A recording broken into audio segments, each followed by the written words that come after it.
বৈষম্য বিরোধী আন্দোলনের সময় ঢাকায় বেড়াতে আসেন খুলনার একাদশ শ্রেণীর শিক্ষার্থী সাব্বির। এ সময় শিক্ষার্থীদের আন্দোলনে যোগ দেন তিনি। 19 জুলাই রাজধানীর উত্তরা 7 নম্বর সেক্টরে পুলিশের গুলিতে নিহত হন তিনি। ট্রাইব্যুনালে ছেলে হত্যার বিচার চাইতে এসে সাব্বিরের বাবা জানান, মরদেহ নিয়ে গ্রামের বাড়িতে ফেরার পথে অ্যাম্বুলেন্সে হামলা চালায় যুবলীগ ছাত্রলীগ। দ্রুত মরদেহ দাফন করতে বাধ্য করে পুলিশ। আমার একটা মাত্র ছেলে, আমরা কালকে সকাল 10টার সময় পর্যন্ত সময় দাও, আমরা সকাল 10টার সময় লাশটা দাফন করব।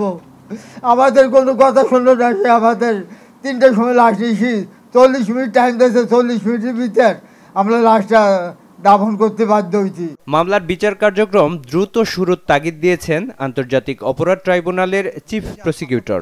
বিচারক নিয়োগ করে ট্রাইব্যুনাল গঠনের দাবি তার।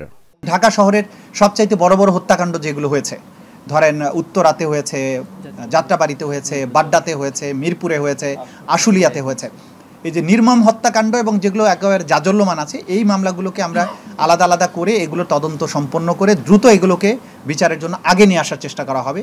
এর বাইরে যেমন আলোচিত হচ্ছে রংপুরের আবু সাইদ, সেটা ঢাকার বাইরে, সেটাও আমরা প্রায়োরিটি বেসিসে চেষ্টা করব। এ পর্যন্ত আন্তর্জাতিক অপরাধ ট্রাইব্যুনালে 23টি অভিযোগ দায়ের করা হয়েছে। বিপ্লব হাসান, মাছরাঙ্গা সংবাদ, ঢাকা।